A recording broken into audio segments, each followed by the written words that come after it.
purpose, if left only as a statement of paper, is not enough. So, alam naman po natin, ano po, kung wala po tayong layunin, walang direksyon, walang saysay po yung ating ginagawa.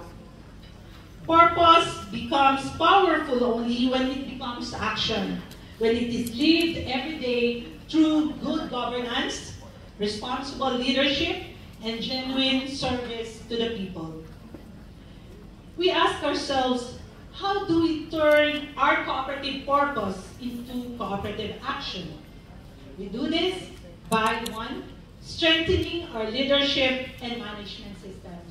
So napakahalaga po na tayo po, we have to strengthen ourselves, ano po, lalo na napakahalaga yung good governance and transparency sa ating pong kooperatiba. Pangalawa, embracing digitalization for efficiency and transparency.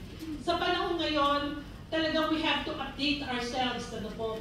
We cannot be left behind. Nung ako po ay nabigyan ng pagkakataon na makapunta po sa China, talaga po natuwa po ako kasi I thought before China, dahil closed door country, ano po, ay siya po ay, kumbaga ay hindi advanced. Pero nakakatuwa po, nung kami sa aming pinupuntahan, lagi po yung sa payment, nauna pa po sila sa digital payment. Ano po, tayo ngayon pa lang po nagsisimula ano po. At ganoon din po talagang nauna pa po sila sa online marketing. Kilala niyo naman siguro si Jack Ma, ano po. Pero tayo po, ito noon nakapunta po kami before po ng pandemic, 2019. Pero tayo, nagsimula po tayo nung na-utilize natin yung online meeting, pati po yung online payment during the pandemic. Ano po, we have maximized yung bagong teknolohiya. Ano po.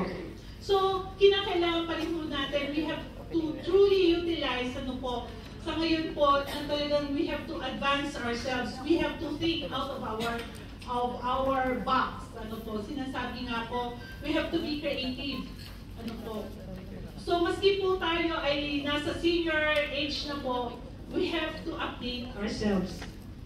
And then, number 3, ensuring financial